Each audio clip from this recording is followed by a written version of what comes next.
What's up, everybody? It's Gary V, and this is the Sports Card Strategy Show. Because you know this, there is no off-season. No off-season!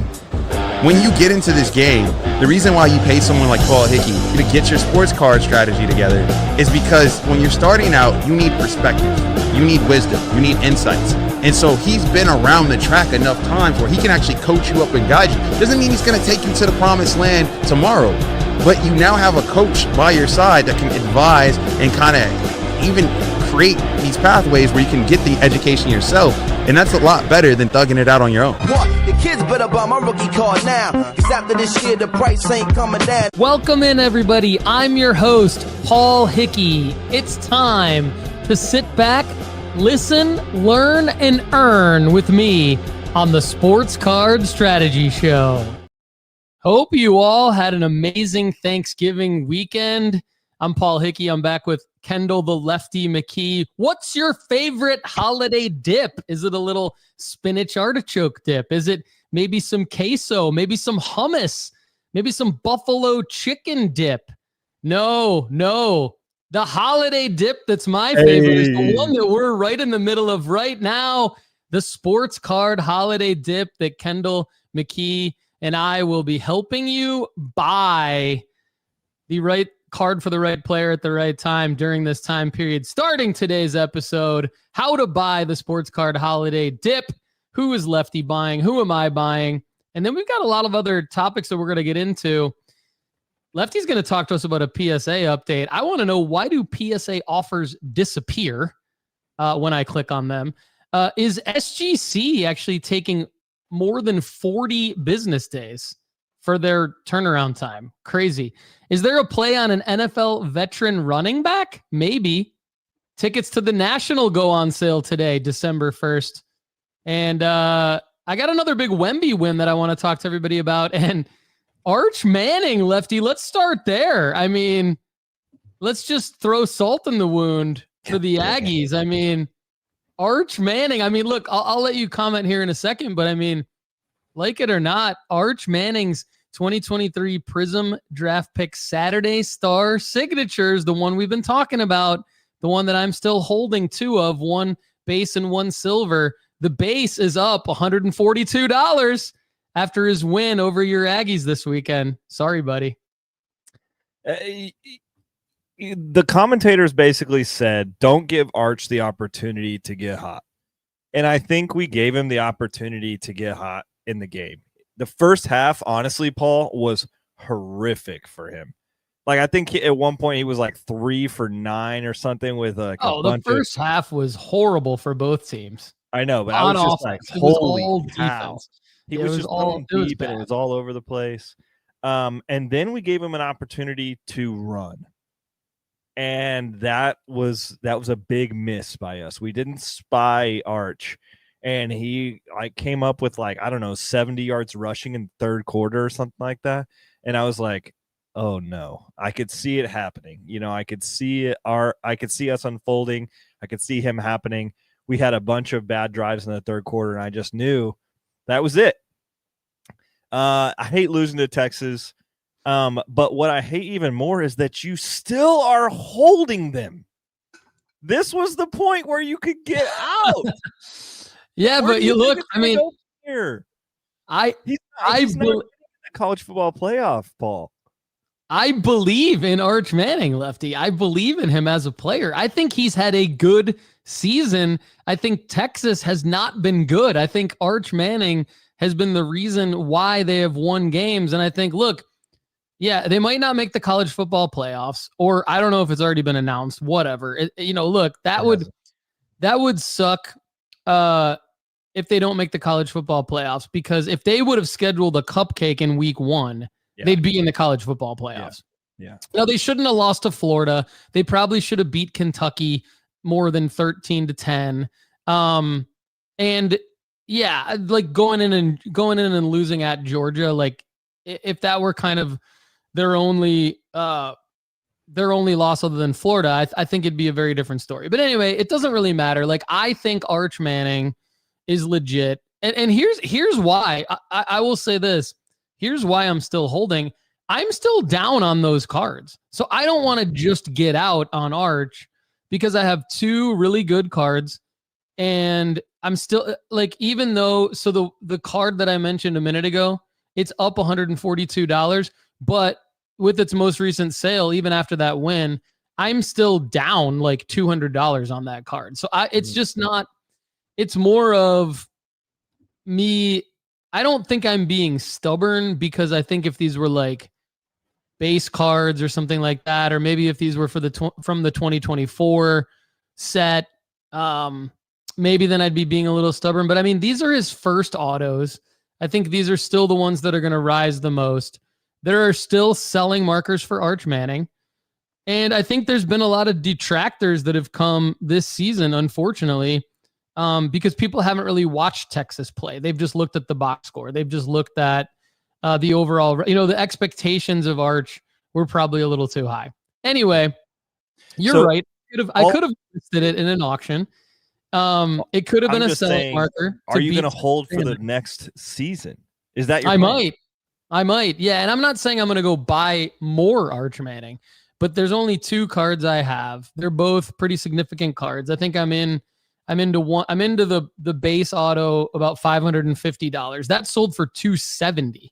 So that like crashed down hard and then came back up $142 after the win against Texas A&M. So I need a little bit more Arch bounce back before I list in an auction. I was going to say you could sell now and then bounce back into a better placement in March.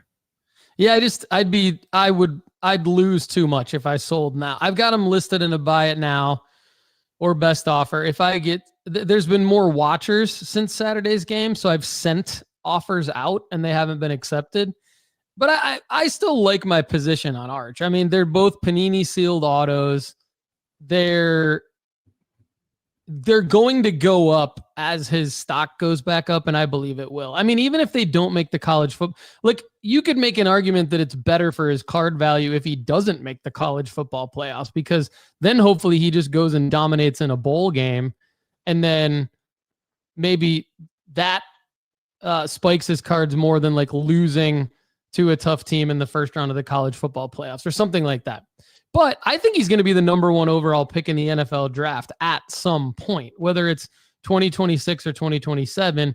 I think the Arch Manning hype train is going to start back up again, potentially, if not in an NFL offseason leading up to the draft, potentially in an NFL post-draft training camp situation leading up to his first NFL game. Those would still be the cards to own. So I think I could be holding these autographs for another, 6 to 18 months potentially. We'll see what happens. We've actually got somebody in the live chat here saying save Arch Manning for 2 years. Nice payoff. So we'll see. I'm just saying I'm looking to buy into him now is what that's where I'm at. Because I do believe in the future. I think it's there. So maybe he's someone that you're targeting during the holiday dip. We'll get into that later in the episode. Okay, so guys, many of you have listened to the Sports Card Strategy Show for a long time now and have thought about subscribing to nooffseason.com, but you've been waiting. I'm here to tell you that your wait is over. Don't let someone else grab your spot. We've only got a few spots remaining at nooffseason.com.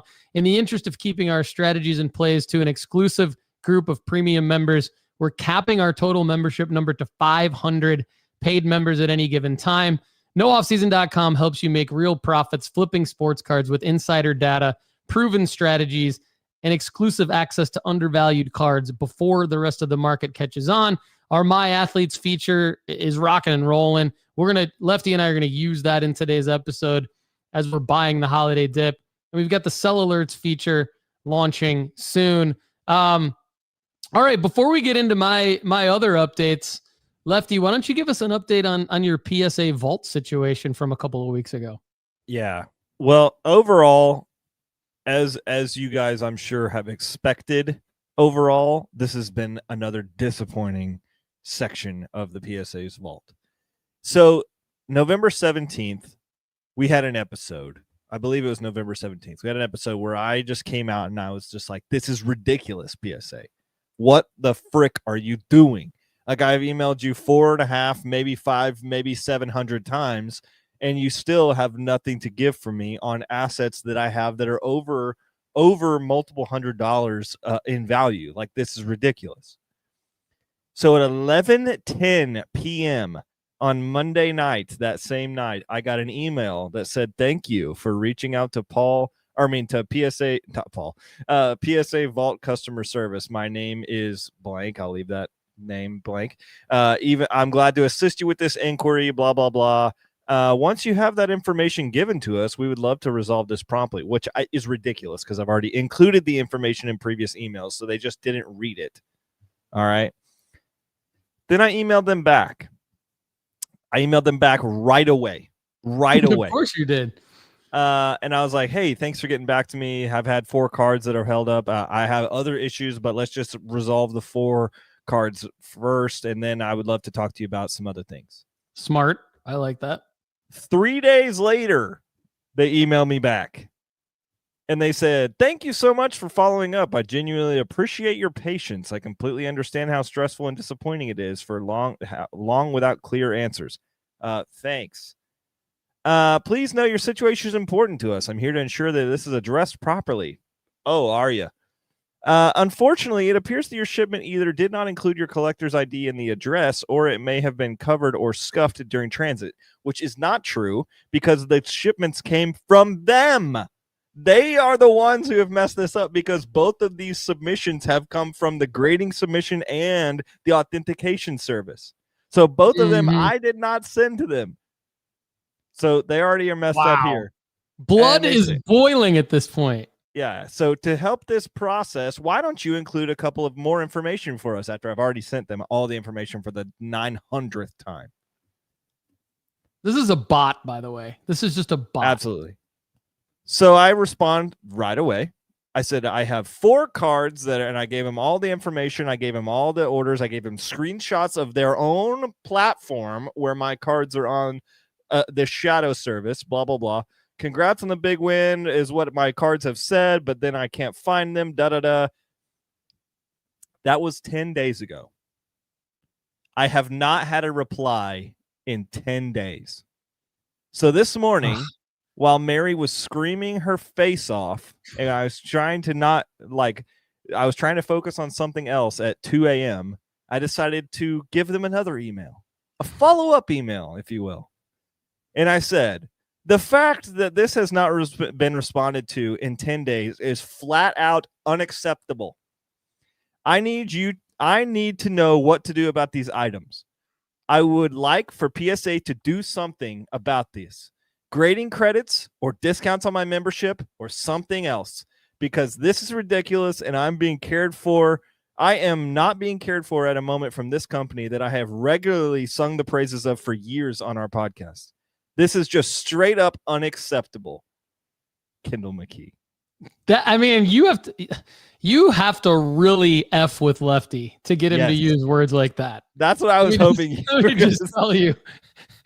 You really have to poke the Lefty bear to I am so anti-confrontation. Like and here's the deal, everybody. So just to catch you all up to speed, I mean, you could go back and listen to us a couple episodes ago.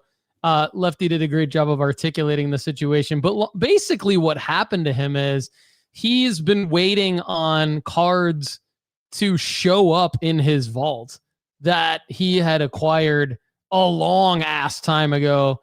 Kind of a mix of different cards, some that he bought on eBay that, that he selected to ship to his PSA vault, some that he graded with PSA, and then within the option that you receive during your grade reveal, you can quote unquote ship them to your vault. Okay. So these are like basic things that Lefty has done. And these cards are not showing up in his vault. Like, they're not there. And so because they're not there, he cannot take any action on them. He cannot sell them. He cannot ship them to himself. He can't list them on eBay through the PSA vault. He can't do anything with them. And they're not even in his account. So he's kind of in limbo. And Lefty, correct me if I'm wrong, but someone at some point did tell you that they have your cards.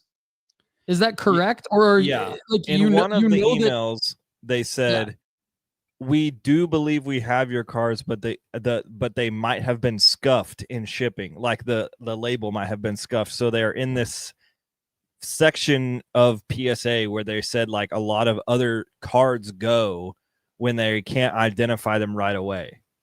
And I'm like, that just sounds like the most BS answer I've ever heard. Yeah, I think we have them, but they're in a vault with a bunch of other cards that we don't know exactly who they belong to because you probably shipped them wrong. False. Yeah, I didn't ship them. You did. So, Lefty, let me ask you this. I mean, this is something we talked about a long time ago on the Sports Card Strategy Show. Right around the time NoOffSeason.com launched its grading services through the different grading companies, and we kind of have our own little vaulting service at NoOffSeason.com. It's not similar really to Fanatics Collect or PSA Vault. It's more of a consigning service. You can drop ship us your cards. That's especially handy for people that live in other countries like Australia, Canada, just to name a couple. There's people from around the world that use that service that are premium members of NoOffSeason.com. There's also people domestically in the US that use it just because it's pretty efficient. Like, we've got a guy, Jay, who is a new member. He's been drop shipping me his cards from eBay, and then I just turn them around, submit them to grading, and then consign them for him or ship them back to him. So in a way, that's similar to what the PSA Vault is supposed to do. Now, I've messed up a couple of times, but I know where and when and why I messed up. And at the end of the day, I rectify the situation very quickly. And we're much, much smaller than PSA. Everyone in the hobby is much, much smaller than PSA. But Lefty, here's the question. Would you now just say, screw the PSA Vault, use no offseason at this point? Yeah. I mean, it's getting there. I'll be honest. It's getting there. Like the overwhelming amount of ease that it is when it's working right makes me still want my cards there. Plus, I have over 200 cards in the vault. So like, I hear you there. It's that's like, just going to be a pain in the butt to get back to me. Yeah, that's true. And but so I will say this, Paul. I have 6 cards in my hand right here that I have not sent to PSA until they figure out some other issues. And I have more cards, and I mean, they're not bad cards. No, I mean, you're right. When it's working, it's phenomenal. Yeah. When it's not working, it's a freaking nightmare. And let me just tell you this. If this were me, oh boy, I probably would have taken a road trip out to California a couple of weeks ago and just knocked down the door. Knock down Nat Turner's door. You know what door you can't knock down? In Delaware, because it's vacant. Yeah, I'm not going to Delaware. I might go to California first, just to the HQ, just to wreak some havoc. Ridiculous. Absolutely ridiculous. I might have to send you on my behalf. Oh God. There's some stories of frustrated Paul frustrated Paul I'm like the Tasmanian devil, basically, when I get frustrated. Remember when that lady at Fanatics Fest told you to get out of line? Yeah, what was that all about? I'm standing at the end of a stanchion with no people in it. People in it. Nobody. You can attest to this. And so this lady goes, you got fired up though. This lady goes, can you you need to move? You're blocking people that are in the line. And I just sort of look around and there's no one around. And I'm like, really? This is a line? And she's like, you need to move. And she started to kind of get mad at me for it. So I was trying to like stay chill. And then when she kept yelling at me. Yeah. And I think that's when you walked up and I was like, why are you yelling at me? There's no one here. Like, I don't remember what I said to her, but I got really fired up. It was speaking of getting really fired up, before I get excited about another Wemby win that I want to talk to you guys about, I'm kind of excited because I hadn't seen our friend Chase Krim in a while. And I really like Chase. He's one of my favorite people. One of my actually, let me just take this in a different direction for a second. When I started in this hobby, I did not expect to meet cool people that I actually really like as friends. And let me just say, Chase Krim is one of those people that I'm just excited that I met through this hobby. Okay, so there's a little feel good for Chase. Now, I was excited the other day when I was watching Arch Manning whoop up on the Aggies, because I found Chase Krim, and I hadn't seen him in a while, and apparently he's doing Dos Equis commercials. Because here you see Krim on the left, and then and I mean, tell me that's not the same guy right here. Like, this is me with Krim at the National, right? Buying the infamous on Jordan the right. Poole. Buying that's a Cam Thomas I made a ton of money on. I bought this Cam Thomas from him. Jordan Poole was the prior year, which was another great story. But like, look, I mean, come on. It's pretty close.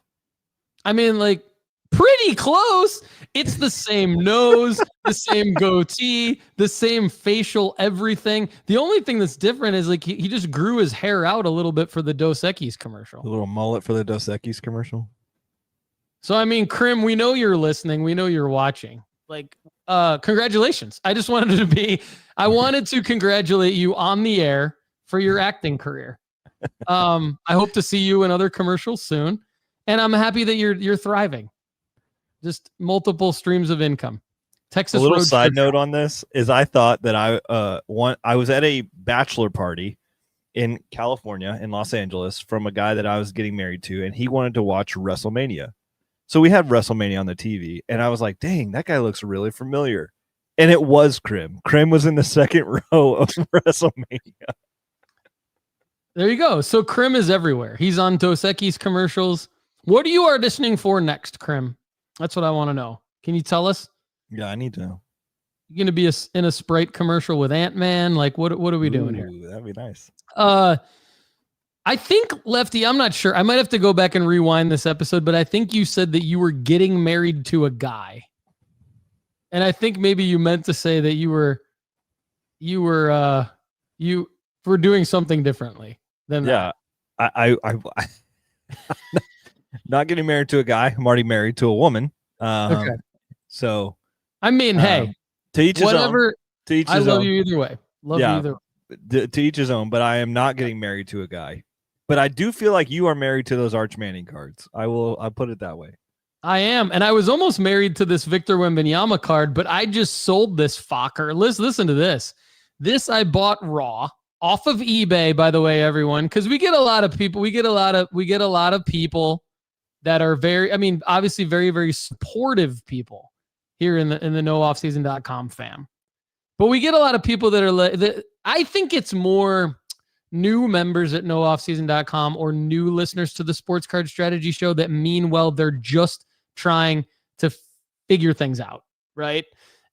Which makes sense because it took me a long time to figure things out. And it's not easy just to go buy any card raw and get it graded and sell it for a profit. But you get better at it over time. And one thing that I've gotten better at is picking the right price point for me. So the right price point for me is typically around the $300 to $600 raw card.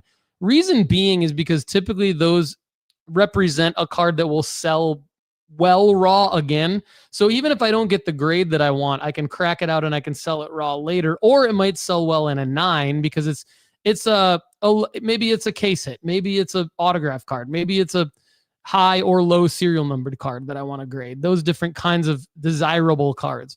So anyway, this was another one. I bought this one for $850 raw on eBay. Got it graded in the Value Plus submission. So got it before PSA extended the turnaround time. Got it back relatively quickly within about 30 business days. And it's a 2023 Topps Chrome Victor Wembanyama certified rookie autograph. I had already made a couple flips with this exact card and made money. This one, I noticed it. So I got a PSA 10, which is huge. So I knew I was going to make a pretty good profit there just off of the raw to grade. But then I noticed that there was one up for auction that was going to end over $2,400. So I was going to hold it, Lefty, actually, until the NBA playoffs, because I had already made quite a bit of money on Wemby in October. Yeah. But I decided, like, well, okay, even though it's the holiday dip, this might be one of those cards that's still increasing in value because of the type of card it is. On-card rookie auto for Wemby from Topps Chrome, now in a PSA 10, those kinds of things. And so I decided to list it in a buy it now or best offer at $2,500. Got two offers right away, one for $2,000 and another for $2,250. And so I went ahead and accepted the one for $2,250. So all in, this is a total net profit, even after the eBay fees and the cost of the card. So the total net profit of $1,103.50. So just all in $855.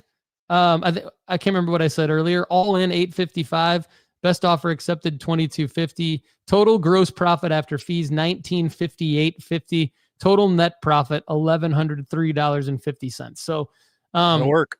Again, the Victor Wembanyama as one of the 5 athletes that I bought in 2025 continuing to pay off. So super excited about that.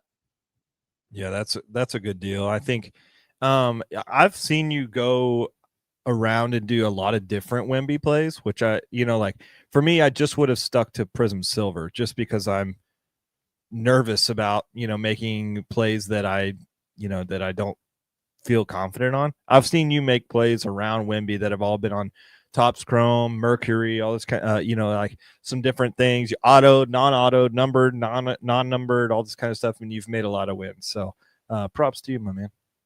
Thanks, man. I still got a couple Prism Silver at PSA. One of them, in fact, I documented all this, and I'm hopefully going to put out some content on Instagram at Sports Card Strategy on it soon, because it was a BGS 9.5 with a 10 subgrade and I believe 3 9.5s and a 10.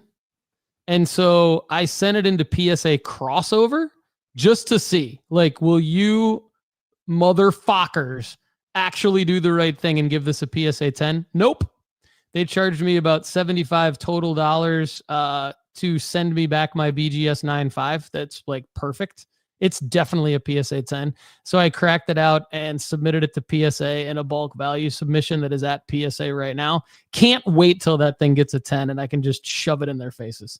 I mean, it's just ridiculous. When you go to California and figure out where my cards are, you can show them that.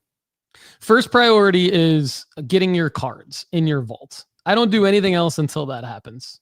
And then I call you, I FaceTime you with them, and you confirm to them that you can see them in your vault. And then I show them the Wemby that got a PSA 10 and that they didn't give me for the crossover. So then I ask them for my $75 back. Once I get my $75 back, then I'm going to show them the Shedeur Sanders card that they N6'd for me last summer that then got a PSA 10 when I sent it in again. I'm going to ask them for $21 back for that one. So I'll be walking out of there with close to $100 cash, a middle finger to them, and you get your cards in your vault. Fair. Can't wait. Just make sure they grade the Albergs that I sent back in. Oh, so. Yeah, the Ludwig Alberg. Man, that could be something that maybe you're buying during the. I mean, listen, holiday dip still coming. We just got a couple other things I want to talk about before we get there. Thought it would be interesting. I know a lot of times people speculate on stuff like this, so Lefty and I are going to talk about it. I noticed when watching my fantasy team suck absolute balls over the last few weeks that Derrick Henry is going to soon be in the top 10 leading rushers of all time. He's already passed Marcus Allen, Edgerrin James, Marshall Faulk, and Jim Brown over the last 3 or 4 weeks of this NFL season. So that's pretty impressive.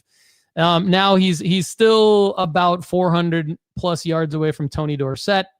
And then he'd be like another, he's just under 1,000 away from Eric Dickerson, but he's moving up the list. So he's 11th right now. So my thought is, if he gets super cheap, does it make sense to make a play on him with a selling marker as a retirement or a Hall of Fame announcement or something like that? So the first thing I did was just looked at, like, over the last 90 days, which Derrick Henry graded rookie cards are down the most.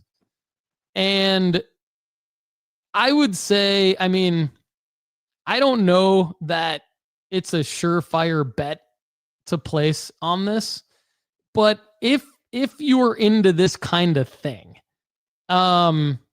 he does have some cards that are down over the last 90 days. His 2016 Prism Silver PSA 10, it's a pop 402. That's down $21. His Optic Base PSA 9 from 2016 is down $15. That's a pop 635. His Optic Hollow PSA 9 from 2016 is down $60. That's only a pop 113. And his Optic Hollow PSA 10 is only a pop 76, but it is down $265. So are there potentially some plays on Derrick Henry that you could make with a couple future selling markers in mind?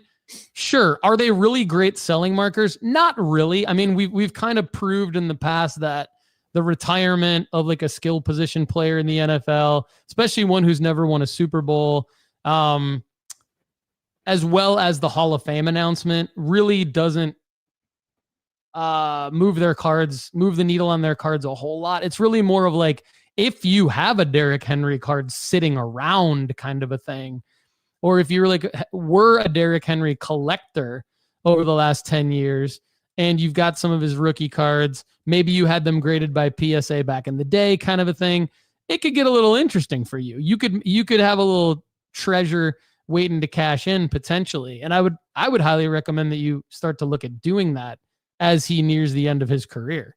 Because I do think that he's going to be a guy that will be in the news, if and when he does get into the top 10 all-time leading rushers, when he does announce his retirement, even though a lot of times for running backs like him, the retirement announcement is like nothing. It's like a fart in the wind. You barely even notice it. But I think he will. I think he'll make the Hall of Fame, so that could be something. So I wanted to call this out because it's really something we don't talk about very often. And there's a reason we don't talk about it very often, because there's not really a play here. But Lefty, what do you think? I think if you could find an Optic Hollow PSA 10 right now for 180, then I'd say, then maybe that'd be worth it. Especially if you were not a comp, if you were not to make the comp on this at 180, then I would say, go for it. I'm more interested in a different Ravens player right now. I think I'm actually more interested in Lamar Jackson right now. I think their team has been pretty bad over the last couple of weeks, and I still think this team is going to win the division. So I would just pivot to a player that is not the position player on that team. I understand, you weren't talking about just the team success. You're talking about, the running back success of him as his career. I also will point out that the one guy that's ever gotten remotely close to breaking his high school rushing record did not do it. So, he finished his last high school game without beating Derrick Henry's all-time rushing record in high school. So, there's still a lot of stuff to be had for Derrick Henry. It's just not going to be me. Now, Turner maybe, because he's a Titans fan. He's a Titans guy. Yeah. I know he has a Derrick Henry auto. So, here's an interesting one. Lamar, his 2018 Optic Base PSA 10 is a pop 2751. That's down $24 over the last month. Lamar could be an interesting buy during the holiday dip, Lefty. To your point. And his 2018 Base Prism PSA 10 pop 784, down $27.50. So I like to look at the dollar amount, not just the percentage, because that's really what you'd be looking at making back. Now, if we were to open up, say, his Optic Base PSA 10 and sort of look at the 365-day chart just to kind of see what could maybe the ceiling be of that card, to give you an idea, it sold in April for $260. Its last sale was yesterday for $172. Now that, my friend, could be the perfect intersection of availability and desirability. Like I like to say. So I'm glad you brought him up.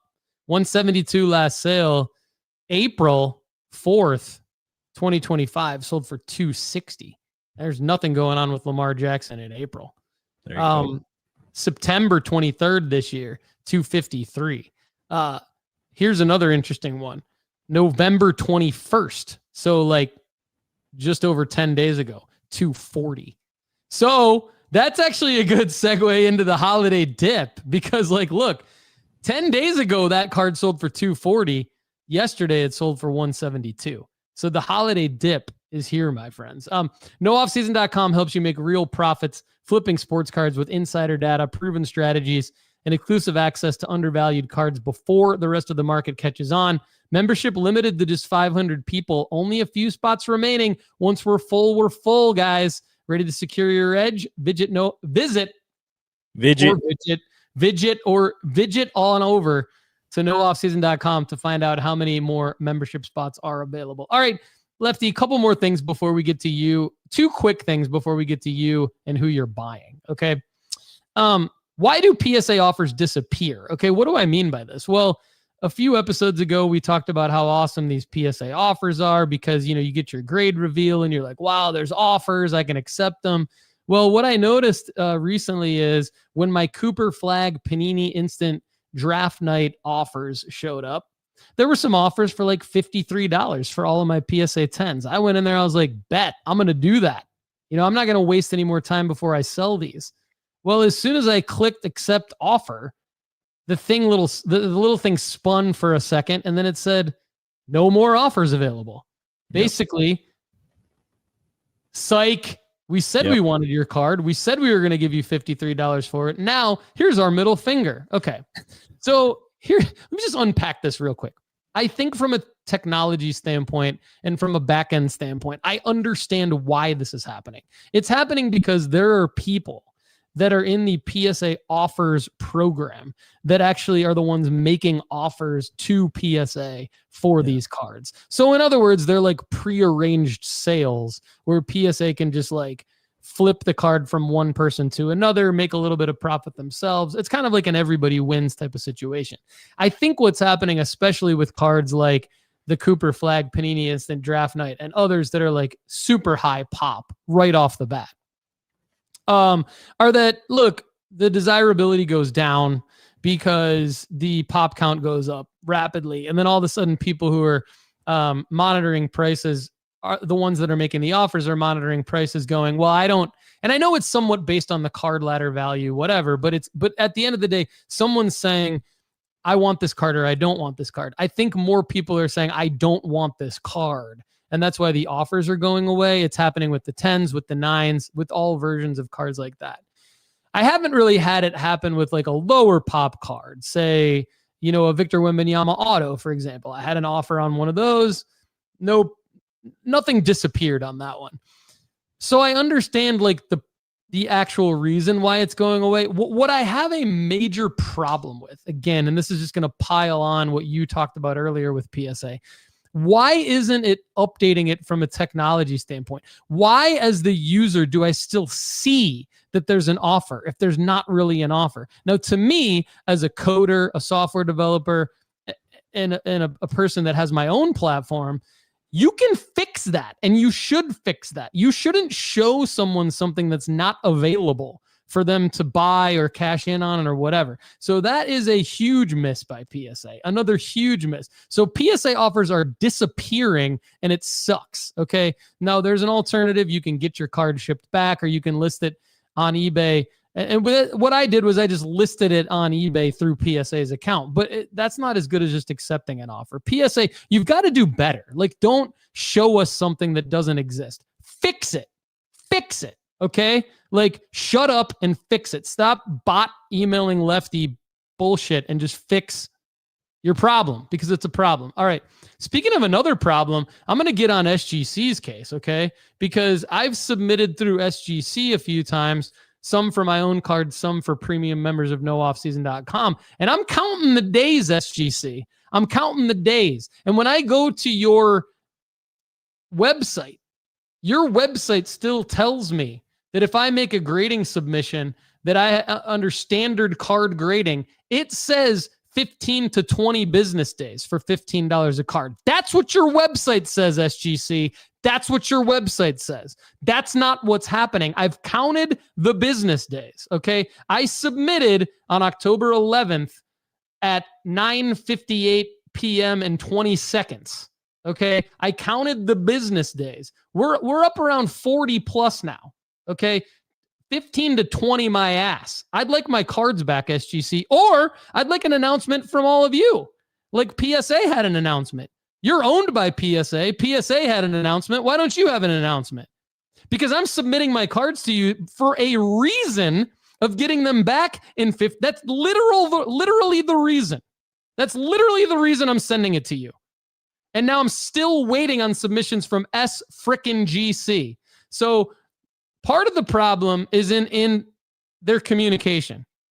The problem is that the submissions aren't showing as received until about 2 weeks after you ship them. So this is a way that they kind of get around this, right? But even still, this hasn't been the case with SGC since 2021. So I would like SGC to crawl out of its hole and kind of try to explain what's going on here. All right. And so before we get to Lefty, let me just say this.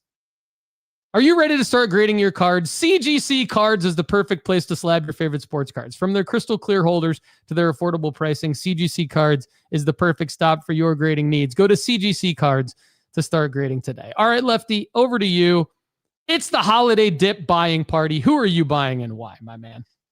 Yeah, man, I've been excited about putting this together. One, because, like the buying the dips with dips, like laughter that we had. I had a dip earlier. I did. I ate it all. It was some chunky picante salsa. It was very good. It actually was what I had for lunch. So some salsa for lunch. It's getting crazy around here, guys. So buying the dip for me is going to look on one end kind of boring because there's not a whole lot of names on here that you're going to be like, oh, that's a sexy name. Oh, that's going to be something that, oh, that's a new search inquiry for me. Now, I will throw some of those out there just because this is the show and we make media and this is, worth talking about. But the number one player on my list, before I go any further, the three that I'm very high on are all on the My Athletes tab from Sports Card Strategy Show's finest, nooffseason.com. So if you go to the My Athletes tab, you can set up, you have to be a premium member, but you can go set up the premium offering of My Athletes, and you can go look at My Athletes, for instance, we have here. Yeah, this is Paul's page. These are my athletes, but mine are Aaron Judge, Amin Thompson, Anthony Edwards, not Anthony Richardson. Anthony Richardson, stop the presses. What's going on? Sorry, go ahead. Bobby Witt Jr., Caitlin Clark, Lamine Yamal, LeBron James, Messi. I have Paolo Banchero in there, Paul Skeens, SGA, Tiger Woods, and Victor Wembanyama. So that's where my athletes are at in the My Athletes tab. Now, what I've done with this tab specifically is I have honed in on 3 of these people for the holiday dip. And one of them, my most exciting purchases so far, have been on auctions I've had from Caitlin Clark. Ooh. I know. It's a well that we keep going back to, but this is a well that's something that is desirable, and she's down in the media, and her prices are down. So there's a lot of things to be looking at for an absolute buying frenzy on Caitlin Clark. I have already purchased 2 Ice Prism 22 poopers, PSA 10s at good prices. And I've already been auctioning or bidding on several different auctions for her because I think that these are going to be cards that are going to continue to go up in the spring of next year. So I'm holding these cards for probably around 100 days, probably a little over 90 days because the WNBA season starts around March or April. And her hype will pick up around the March Madness tournament. So I do believe that it's going to be about 4 months away from now. We're going to be selling these Caitlin Clark cards. My next athlete is Anthony Edwards. I love Anthony Edwards. Is the only guy that I've watched a lot of basketball this year. I've watched a lot of basketball because, one, I'm deeply entrenched in fantasy basketball. I cannot get away from it. I love it, even though not a lot of people like it. I love it. I love it because you can play every day, and it's something that you can get in with your mates and say, I know basketball better than you. And typically, I do. So I like dominating my friends. And so I've watched a lot of basketball. Also, my Oklahoma City Thunder, they just happen to also be the best team in ever. And so I love watching them as well. Well, the other night, Paul, they had a game against the Timberwolves. And I was just like, okay, another game of me watching the Thunder. Ant-Man was straight up unguardable. The best defensive team in the nation, statistically and off of sheer Kendall's eye test, could not stop Ant from going ballistic. This guy was unstoppable. He's unstoppable. One of the few players in the National Basketball Association, one of the few players that I don't think it matters who's on his team. I don't think it matters who you put around him. He will get his. He is athletic. He's a shooter. He's a dimer. He's doing it all.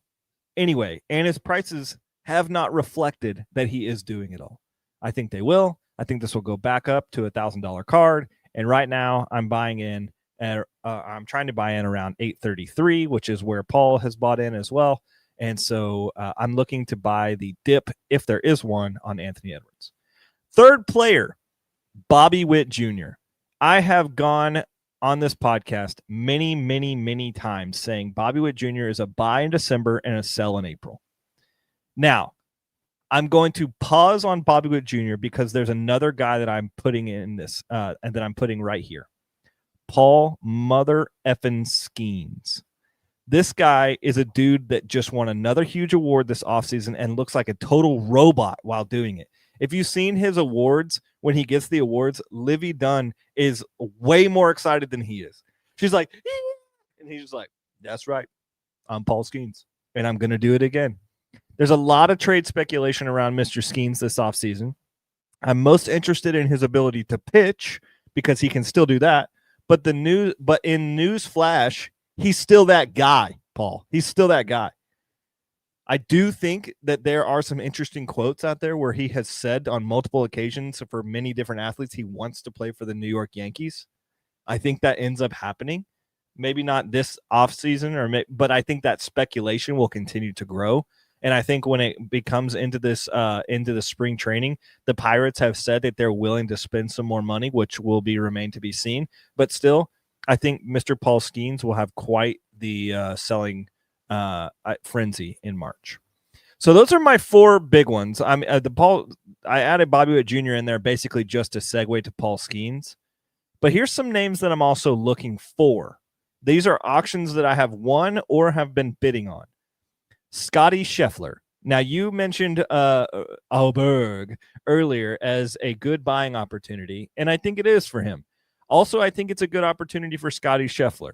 Reason being, golf season just ended, which I had to Google, actually, because I was like, when the heck is golf season actually? PGA Tours from January to November. So we are actually in the offseason of the PGA Tour.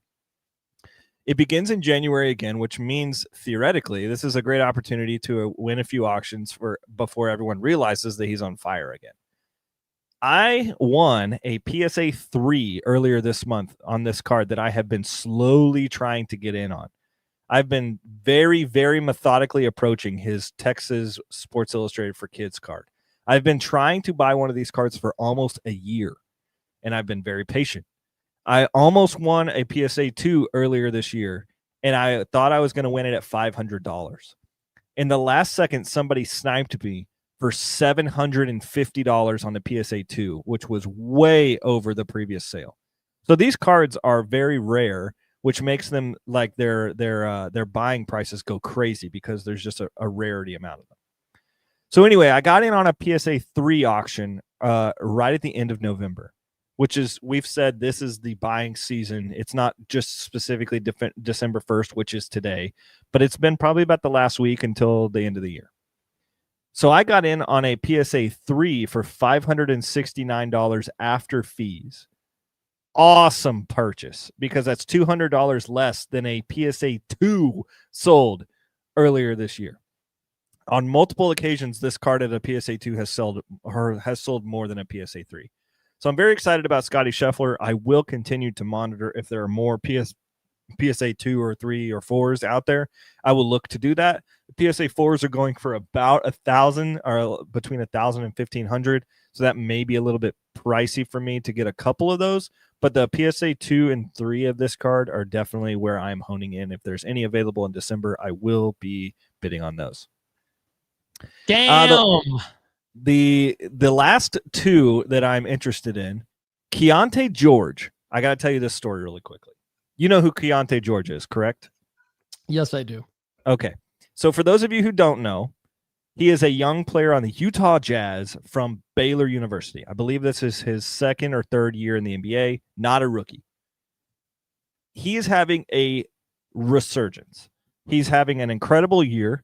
There's been like scoring out of the wazoo for the Utah Jazz, but they cannot defend. But nobody cares about that when you're scoring 45. No one cares if you're running a negative 30 plus minus. Nobody cares. They just care about you scoring 40. So 2 months ago, I said, I am in on Keontae George to Turner. I told him this. I said, I'm in on him. I believe in him. I think he's the next guard that's going to take a scoring bump, like similar to what we've seen before. So on October 15th, I started bidding on these cards. His Prism Silver was going for $40 at the time. I was like, that is a win. I started going in, and I said, in PSA 10? In a PSA 10, $40. Okay. So I start bidding on these cards. I routinely am losing auctions. And I was like, what the heck? Starting the day that I started bidding on them, the sales of his Prism Silver went up to $120. From $40 to $120. So all I'm saying is, do not buy Keontae George now, but I was almost on the cusp of making a lot of money. I was going to 4x or 3x my Keontae George. I did get in on a hyper that had not seen the bump yet, because his cards were going crazy, and then there was one that was a buy it now that was way less than the last previous auction. So I went ahead and sniped one of those. So I do have one Keontae George, but I'm interested in him. I also am searching Sandy Koufax in the dip. Reason being, he's still alive. And the couple of months ago, we did a segment on the Hall of Famers that are the oldest, or maybe the quickest demise. Maybe the quickest to his final selling marker. Yep. The Dodgers are very hot right now, and so I'm keeping Sandy Koufax cards in the back of my mind. And then somebody asked me earlier this week on my Instagram, Lefty, it's almost December. What prospects are we buying? That always happens, so I thought I'd give you one. Number one overall prospect in baseball, according to justbaseball.com, is a guy that is absolutely terrific. This guy is dynamic, and not a lot of people know him. Connor Griffin. His estimated time of arrival is 2026, so he will probably be up this year, and it plugs into, if the Pirates are going to spend some more money in free agency, and Paul Skeens continues to be a Pirate, and then, oh yeah, all of a sudden, if Connor Griffin, the best prospect in baseball, is also up in the major leagues, that's a recipe for a lot of profit, I mean. So I am interested in also buying into Connor Griffin cards this offseason. And if you take a little look down on my formula that we've had over the last couple of years, and which players are the fastest to the major leagues, we talk about runway a lot. If they're a top 10 prospect in baseball, plus their runway is good, usually that means it's going to be a pretty good selling marker. JJ Weatherholt is another one, who's a shortstop at a premium position, 23 years old, from the St. Louis Cardinals, who are in a full rebuild.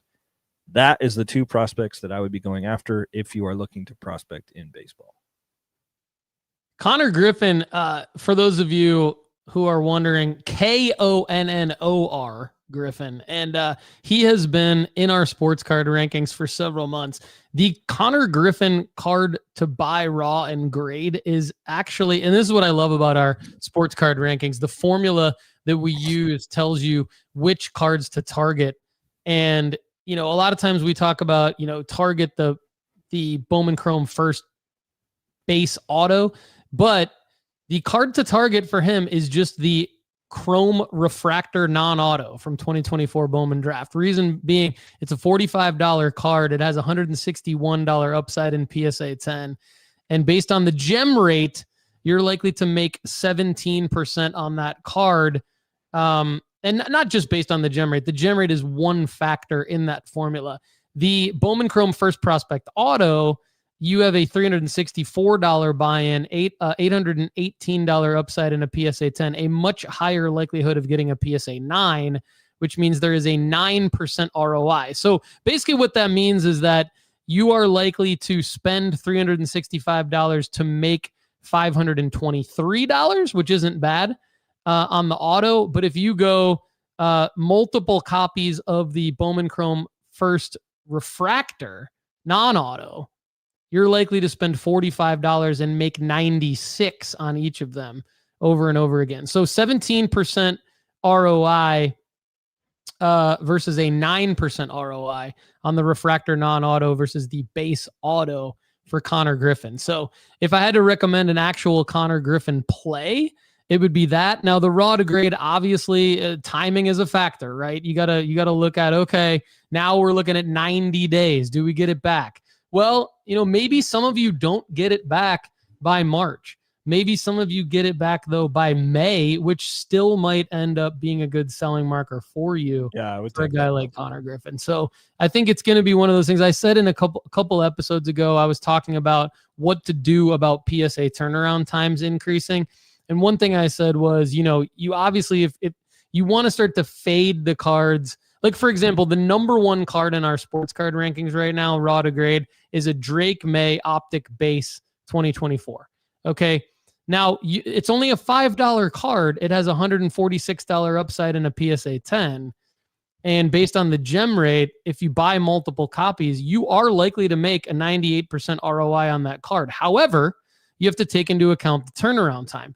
If you do that now, you might not get those Drake May cards back till April, which means what is the price of that PSA 10 in April? Probably not $146. Maybe if Drake May wins the Super Bowl, maybe it still is because it rides the wave into the offseason. But you just have to take that into account. It's probably more like an $85 card or something like that, which brings down the projected ROI, probably cuts it in half. Is it a bad play? No, you just have to keep that in mind.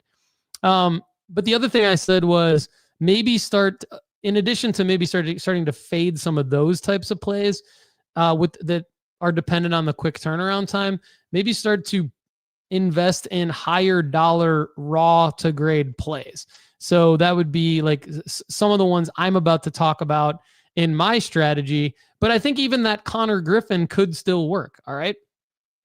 One other thing I want to say about lefties. I mean, I really like the Caitlin Clark. I really like the Paul Skeens. They're in my athletes as well that I'm following. I've always liked the Bobby Witt Jr. play. Like Lefty says, we always talk about buy Bobby. I mean, it's been the same thing for the last several years. Buy Bobby Witt Jr. in December, sell him in May. Like Lefty said, sell him in April. It's just going to work.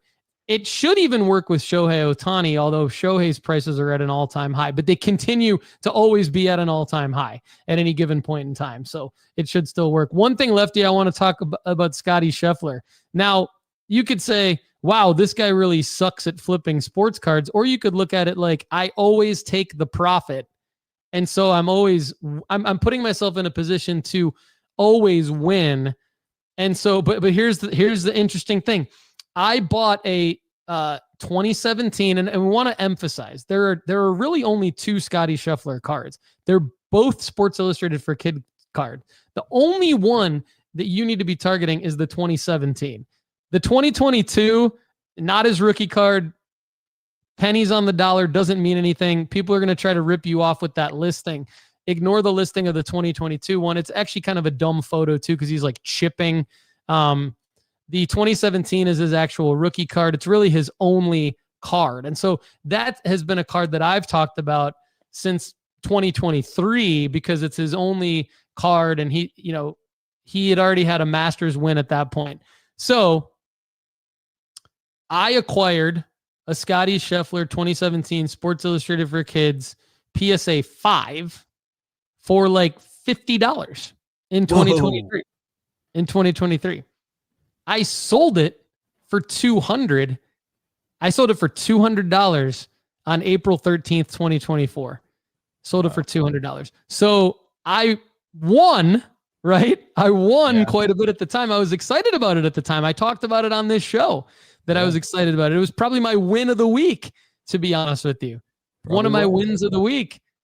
But now that card, now that PSA 5 is going crazy. A PSA 5 would sell for close to $1,000 right now, probably over $1,000. Yeah, there's a PSA 7 with 38 bids on it that ends in 7 hours, and it's already over $1,010. So my PSA 5, I mean, I wish I had my PSA 5 back? Yeah, you bet your ass I do. Did I 4x it? Yeah, but God, it would have been great to sit here and go, I went from 50 to over 1,000 on that thing. But hey, sometimes you take the win a little too early. But okay, now if you like the content on this show and want more, go premium at nooffseason.com now to get unlimited advice answered on our Thursday or Friday premium podcast for premium members. Go premium at nooffseason.com. All right. And here's the deal. All of the people who went premium and who are premium got all of the information I'm about to give you last week because they're premium members. So they already got all this information. But who am I buying and why? All right.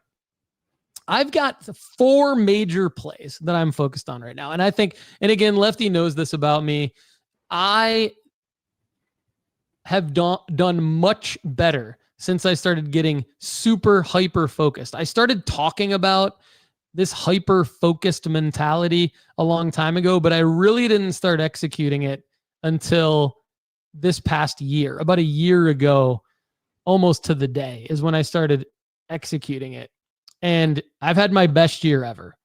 And I want you guys to have your best year ever. So I'm about to invest quite a bit of money over the next 4 to 6 weeks on some hyper-focused plays. Okay, number 1, raw to grade Shohei Ohtani plays from our sports card rankings at nooffseason.com.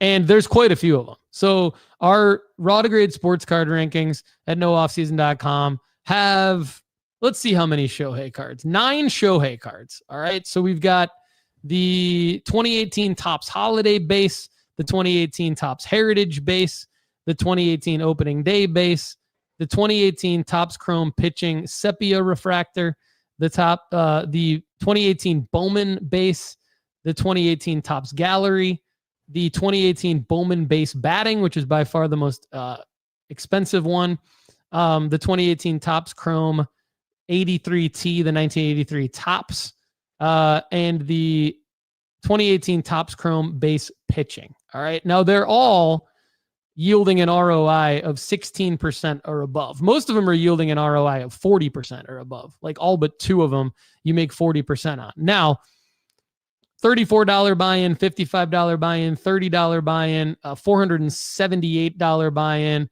$944 buy-in, $46 buy-in, $45 buy-in. So most of these are like in the $50 buy-in point. There are some that are $200 all the way up until $1,000 raw. All right. So the reason I like all of these is no one is going to not want Shohei Ohtani cards ever. All right. Now, they are probably not going to dip as much as other players' cards are going to dip during the holiday dip, but they are dipping. And the reason they are is because he's just not in the news. He's not doing anything right now. He won his 2nd consecutive NL MVP award. He won his 2nd consecutive World Series. He came back as a pitcher. He did all the things that we said he was going to do. He did them, and his cards went to the moon like we said they were going to. And that was not a hard call to make. I'm not sitting here patting ourselves on the back for that, but it all happened. And so because it all happened, his cards are not really going down as much as other players' cards are. But because he's not doing any of that in the moment, there is no hyper relevancy to Shohei Ohtani. So his cards are always being auctioned off, and they're always desirable, and they're not cheap. But I am getting them in auctions on eBay at the target cost. And the way that I'm doing that is through the tool that Lefty already alluded to, which is our My Athletes tool. It's the best thing in the hobby. So you go to nooffseason.com, you add Shohei Ohtani to your athletes, and these are the auctions that we want you bidding in on eBay, and we're feeding them to you, and that is what I am doing. And so the reason why we're limiting our membership to only 500 members is for reasons like this, because we don't want everybody in the world to have access to the top auctions that we're curating for you. We only want 500 of you to have it. So I won a Shohei Ohtani base Bowman Chrome batting for just over the target cost, and sent it directly to PSA for grading. So, and that is hard to do because everybody wants that card. I'm currently bidding on this SGC 10 that you see right here. I'm currently winning it for $1,525. There's still 6 hours left. So who knows how high that thing is going to go. But when you are bidding in auctions, you are getting it for the fair market cost. And so that is what I want you to do. Now, Shohei, like I said, not necessarily going to be at the, if you were to check like the pricing charts on him and everything like that, not necessarily going to be at the bottom of his 365 day chart. Not necessarily going to be dipping all the way down to the bottom. But part of the reason why I'm buying some of these other cards is because they've hit their 365 day low in December, proving the holiday dip. So Kobe Bryant is a guy that I haven't bought yet until this holiday dip, but I am going hard into the 1996 Topps 138 base PSA 9. All right. Why? Okay. Number one, it's a pop 22,000. It's always available, people. Always available. There's 22,000 of these things. So where Lefty talked about Scotty Scheffler, there's not really many of those. There's not going to really be many of those available for you to go buy. And that's fine. It doesn't mean that you shouldn't search for it. But on my list, I want to have some cards that anybody can go get. So there's 22,000 of these things. The 1996 Topps 138 base. It's a card that I've pretty much steered clear from since about 2022. However, it's been in our raw to grade sports card rankings ever since we launched the rankings a couple years ago, and people have done really well on it. It's pretty much always in the top 15 from a raw to grade standpoint. But the reason I'm going with the PSA 9, A, it's available. B, you know it's a 9. So you know you're not getting like something raw that might maybe looks like a 9, but there's some little mark or crease or something somewhere that you're not picking up on that makes it like a 4 or 5. And if you look at its 365 day chart, it's had a lot of highs over the last 365 days. But it's pretty much dipping back down because like its 365 day low was 2 days. It's 2 days from now last year. This card sold for $106. Okay, so while it's been selling for closer to $170 recently, I anticipate this card starting to dip. If you look at the historical data of this card, look at December 29th last year, look at December 23rd last year, look at Christmas Eve last year. This card is selling for $110, $114, $109. So look, you can potentially go buy this card for $170 right now, and you can still do very well on it. I'll tell you how in a second. But what I'm really looking to do is wait until closer to Christmas to get this thing down closer to its 365 day low of $109, which happened just a few days before Christmas last year. So again, with 22,000 of these things, you've got consignment shops listing them on eBay all the time. You've got people who just need Christmas money. You got NBA games on Christmas Day that fire people up. Maybe they want to start listing their old Kobe Bryant cards. Whatever the reason is, this thing's going to continuously be available. Be patient, wait, have that bid at like $115, $125 on Christmas Day, and try to see how many of these things you can win. Go buy some of them now if you want to, and here's why. Because there's multiple options. This is another reason why I love this card. Multiple options. You can crack the PSA 9 and submit it to SGC. If it gets an SGC 9.5, now all of a sudden you have close to a $300 card. All right. If it gets an SGC 9, you're not out that much. It's still a $120 card. So it's worth the gamble. Now, if you send it to BGS, if it gets a BGS 9.5, now all of a sudden you got close to a $400 card. And if you get a BGS 9, you've got a $150 card. So you're really not out that much. Okay. So this is part of the reason why I really like the Kobe Bryant 1986 Topps base is because A, you've got multiple options. B, you've got tons available. And C, it should continuously get lower as we get close to Christmas Day. So it really like checks all the boxes there. Now, you see a very similar pattern with another vintage quote unquote card, Ken Griffey Jr.'s 1989 Upper Deck base. Just like Shohei Ohtani, just like Kobe Bryant, no one's going to ever not want a Ken Griffey Jr. card. He is one of the best sold athletes of all time in the hobby. He just is. Now, maybe not from a dollar standpoint, but from a volume standpoint. So you're not going to have any trouble finding and or moving this card. So just like Lefty says, you can buy Bobby Witt Jr. in December and you can sell him in April every year and make money. You can pretty much do the same thing with Ken Griffey Jr. So if you look at this card, the 1989 Upper Deck base PSA 9, it's a pop 33,000. So there's 11,000 more of these than there are of the Kobe Bryant. So you will always be able to find this card, which is another reason why I like it. You're not going to sit there wasting your time and not be able to find a card. I'm the first person to tell you I have no problem losing eBay auctions. I have no problem not finding cards. But there are a lot of you out there that, you might get a little irritated if we tell you to go do something and there's none of them available. So that's why I'm giving you a couple options you're always going to be able to find.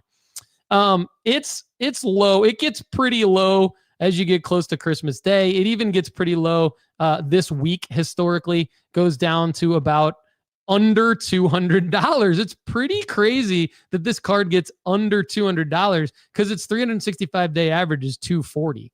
And it recently just sold for close to $400. But as we get closer to Christmas, historically, this thing gets under $200. So it's another one where, oh man, okay, buy for under $200 in Christmas in an auction.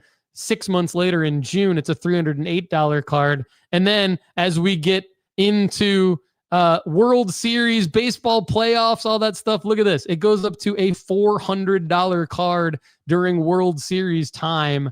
And so who knows if history is going to repeat itself, but I like pattern recognition. I like to bet on the fact that this thing's going to get pretty low during the holidays. Let's see if it gets as low as 169 like it did a couple of days from now last year. Just be ready to try to snipe these things in eBay auctions. And that's what I'm doing with that card as well. Try not to pay over $400 for this card, okay? Try not to pay over $400 for this card. Auctions have currently ended at over $350. I would wait. I would wait until we get closer to Christmas. One just sold for $293 just a few weeks ago. So why go pay $367 for one that just ended the other day when we know historically just last year, these things should be ending for under $200 as we get closer to Christmas. That's what I want you guys to do. All right. Lastly, but definitely not least, and this is where I'm using My Athletes tool probably the most. It's the LeBron James 2003 Topps 221 PSA 9. Okay. There's a lot of different, and it doesn't have to be the PSA 9, but I still really like the PSA 9 of this card. Just quite frankly, though, if you look at this card, this is a perfect example of the holiday dip, Kendall, because this card got up to around $525 around the beginning of basketball season, around the NBA tip-off. And now it's down to 467. So just as we get further removed from NBA tip-off and as we get closer to Christmas, this thing goes down. It's down $63 or 12% over the last 30 days. It doesn't fluctuate that much. So it's a good opportunity to buy this card. It's a pop 8,801. So again, winning this card starting now and in auctions over the next 30 days is a great idea. It's another one that follows the pattern that we just talked about with the Kobe and the Griffey. This week last year, selling for $355. As we get closer to Christmas, we see sales for $338. We know this card is a $450 to $550 card. It sold for $662 on August 1st. It sold for $635 on September 23rd. It sold for $600 on October 10th. It sold for $570 at the beginning of November, just a month ago, less than a month ago. The holiday dip is real. Look for it around $330, $350 around Christmas. That's what I'm doing. Just playing the smart money and bidding smart in auctions. LeBron James, 2003 Topps PSA 9. Ken Griffey Jr., 1989 Upper Deck PSA 9. Kobe Bryant, 1996 Topps base. And a ton of raw to grade Shohei Ohtani. So I've already won a few of the Kobe's. I'm going to stop until it gets a little lower, closer to Christmas. Same with the LeBron. My focus is on Ohtani right now because his prices probably aren't going to dip that much between now and Christmas. So I'm going to go Ohtani over the next few weeks. And then I'm just going to ramp up the Kobe, LeBron, and Griffey over the holidays and just see how many of those I can get. I don't anticipate the value of any of those going down from where I buy them. And then I'll just, as they come in, Lefty, I'll just decide, like, do I want to keep this Kobe as a PSA 9? Do I want to crack it and submit it to Beckett or SGC or what have you? But yeah, got my salsa, got my queso, got my buffalo chicken dip, got my hummus. Get all the dips ready, baby. The dips for the dip. How about that Scheffler, though? Man. Jeez, God, I wish dude. I still had that thing. Holy That's crap. Okay. I mean, there's a lot of cards I still wish I had as well. So can you imagine what our Wembys would go for now is when we sold them all? But yep. It is what it is. Yep. What about our Shedeur Sanders autographs? What would they go for right now? Well, you know, I think if the Browns wouldn't have shat their load against the 49ers and put Shedeur in a situation, he was in a no-win situation. Absolutely. Unfortunately. I will say, Kevin Stefanski at the end of the game, they asked him about Shedeur, and he was like, "Yeah, I did pretty well. We put him under some bad moments. He came out fine." Blah, blah, blah. And they were like, so last week they were like, "Are you going to start Shedeur next week?" And he's like, "I don't know. Well, it'll remain to be seen. I don't know." You know, like, he's always been like, "I don't like this guy." Blah blah blah. He finally comes out of last week winning the job over Dylan Gabriel. Plays well on Sunday. So they asked him. They said, "Well, you know, like, how did he do?" And he's like, "Yeah, we played well for this situation we put him in." Da da da. Blah blah blah. And then they're like, "Well, are you going to start him next week?" And he literally, as fast as he could, he goes, "Absolutely." Yeah. And I was just like, okay, all right. For those of you wondering, like, Lefty's reference to Shedeur cards and to Wemby cards is basically making me feel better about the strategy of unloading everything as you have a profit. Because there have been some cards that if we would have held on to Wemby cards that we profited on, if we would have held on to Shedeur cards that we profited on, we'd be down huge. And so I think that's just kind of his way of saying, like, look, man, you keep doing what you're doing. Every once in a while, there's going to be a little anomaly like the Scotty Scheffler thing, but overall you're winning. And so I appreciate that. Just for those of you who are we've had some people in the live chat that have been very supportive today, but we've had some new people in the live chat today that have been heckling and trolling us. So I've been promptly banning and deleting their comments just because I'm a bit of a sore loser like that. But let's give some live chat love here, and then we'll wrap it up with some news about the Nationals. So the one and only Michael J, Craig Seener, Brandon Meisner, the Mr. Bacon Pancakes, Derek Hagan, Danny Rand has been a new name. He's been contributing today. We love that. George Scher, of course. Slab Talks has been bringing it strong. in the live chat. We appreciate all of you. And Rob Masora. How about our guy Rob Masora from Bob's Card Market? But also the Card Treasury.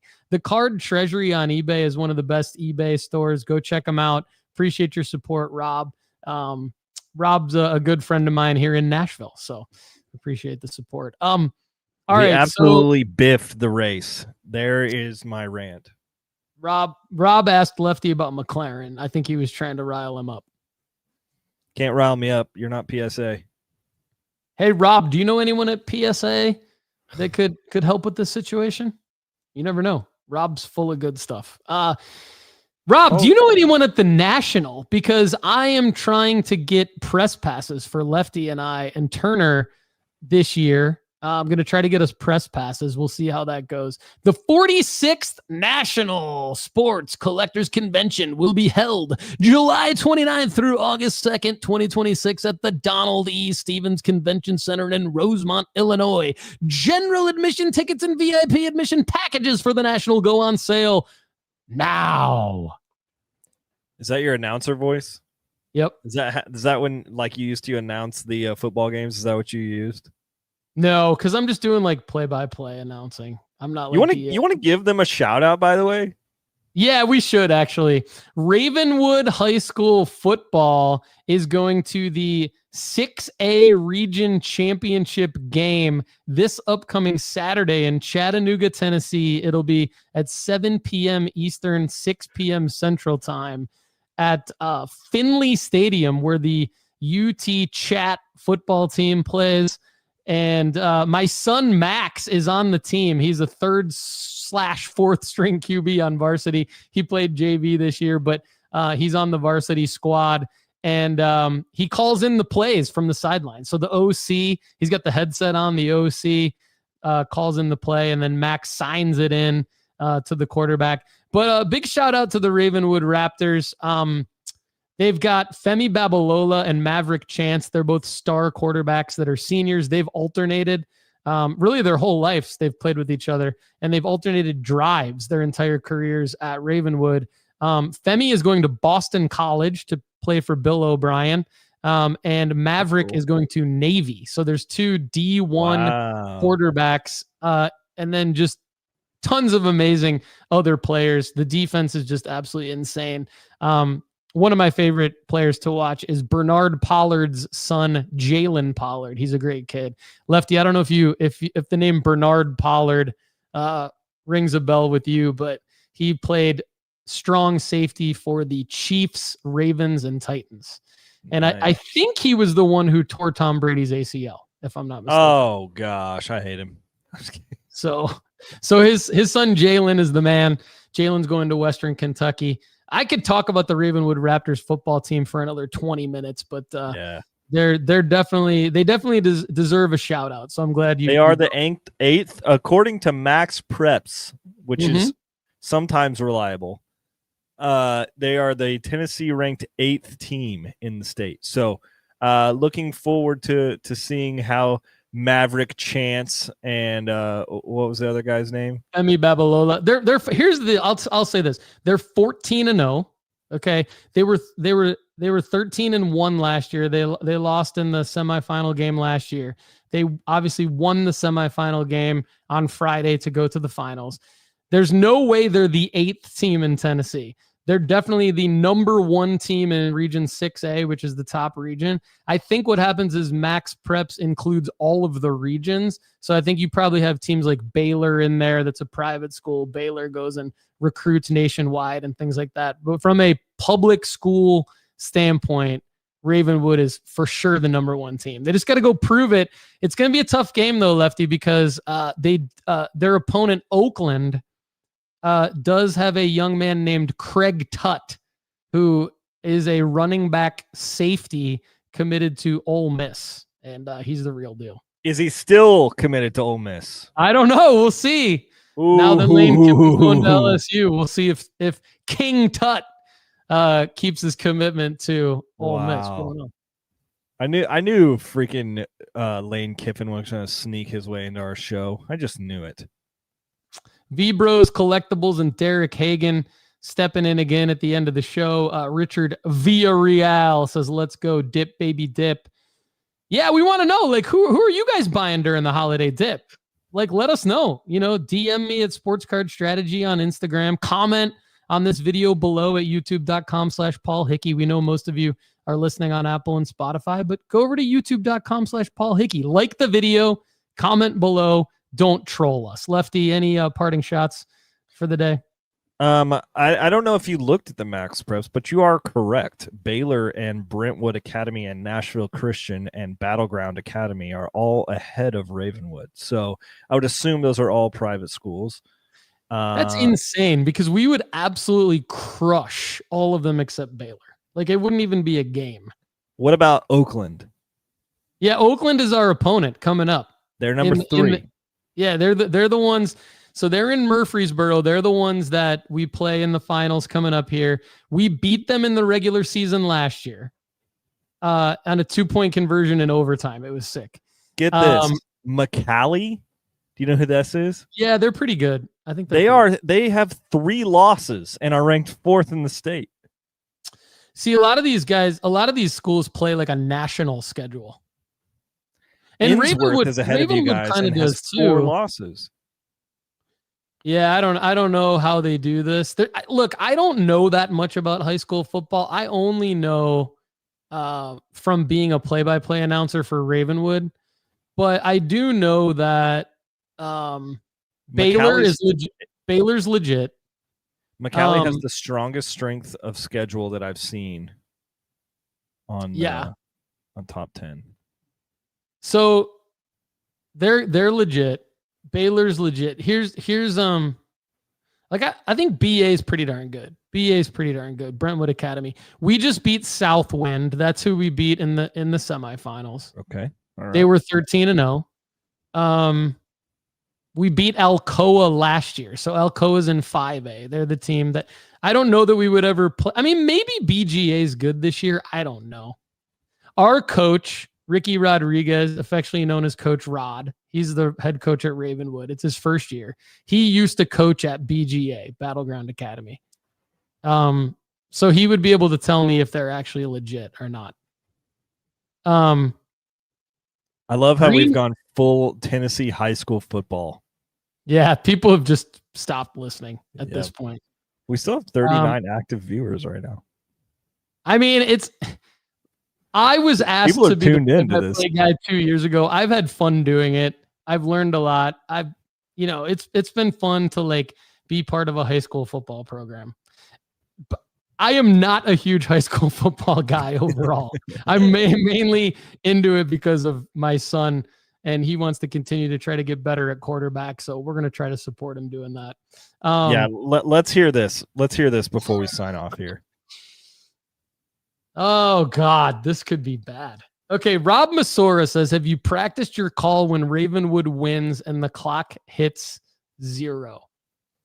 I don't know that there will be a call because I don't think I'm actually going to be broadcasting the final game because it's against TSSAA regulations to have like a broadcast like mine in the playoffs like this. But I guess I'll do it for you guys. Let's see.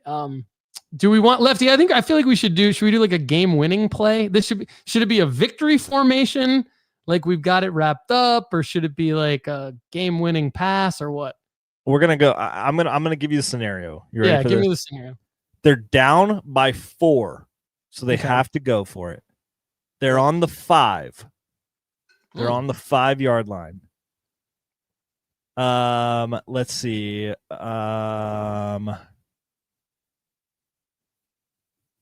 The Navy quarterback is in. He's the quarterback? He's the quarterback on the call.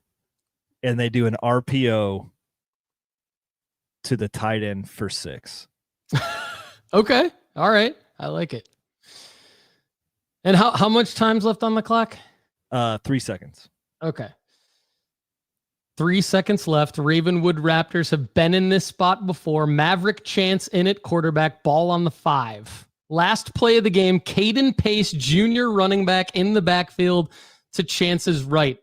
Tight end Drew Parker in motion. Chance takes the shotgun snap, RPO to his right, looks at pace. He's got Parker wide open in the end zone. Touchdown, Raptors. Drew Parker, senior tight end, clinches it. Raptors are state champs, 15-0. Congratulations, Coach Ricky Rodriguez. Everyone in the red zone. Ravenwood Raptors fam, you have done it. You are state champs. This is 2005, 2015, and again in 2025, the Raptors 6A state champs, baby. I'll give it a B plus. I'll give it a B plus. A B plus. Hey, I'll take it. I felt like it lacked the emotion. But it wasn't live, so it's okay. Yeah, who knows? I mean,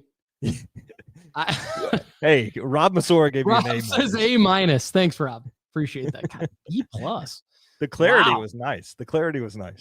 I could follow the play in my mind. I could see it happening. Yeah. It would be, man, if Drew Parker's on the basketball team, so I coach him in basketball too. If he actually caught the game-winning touchdown, that would be incredible. All right. For everybody at Ravenwood High School, for everybody in Brentwood, Tennessee, for everybody at nooffseason.com, thank you for listening to the Sports Card Strategy Show. We love you. Have a great day.